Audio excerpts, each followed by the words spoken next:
वळूयात पुढच्या बातमीकडे।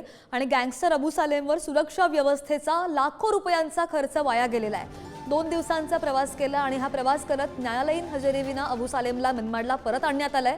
खंडणी प्रकरणाची सुनावणी पुढे ढकलण्यात आली आणि त्यामुळे सुरक्षा यंत्रणेचे कष्ट सुद्धा वाया गेलेत। उद्योजक गौतम अदानींकडे खंडणी मागितल्याच्या प्रकरणी न्यायालयामध्ये ही सुनावणी सुरू होती आणि गुरुवारी मध्यरात्री अबू सालेमला नाशिकच्या कारागृहातून कडेकोट सुरक्षा व्यवस्थेत हलवण्यात आलं होतं।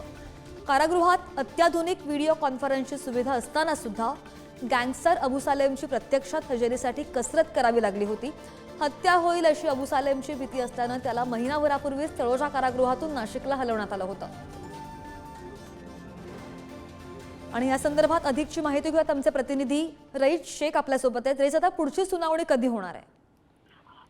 सध्या आपल्यामध्ये कुख्यात गँगस्टर अबू सालेम याला कर्नाटक एक्सप्रेसने आज मनमाड आणण्यात आले। त्याला आहे ना पुढील सुनावणीसाठी दिल्ली येथे नेण्यात आले होते, पण दिल्ली कोर्ट गजर असल्याने आज त्याला मनमाड आणण्यात आलं आणि मग कडेकोट सुरक्षा व्यवस्था आज स्टेशनवर करण्यात आली होती। आता थोड्या वेळापूर्वीच अबू सालेम याला मनमाड स्टेशनवर आणण्यात आले आणि कडेकोट पोलीस बंदोबस्त त्याला नाशिकच्या जेलमध्ये रवानगी झाली।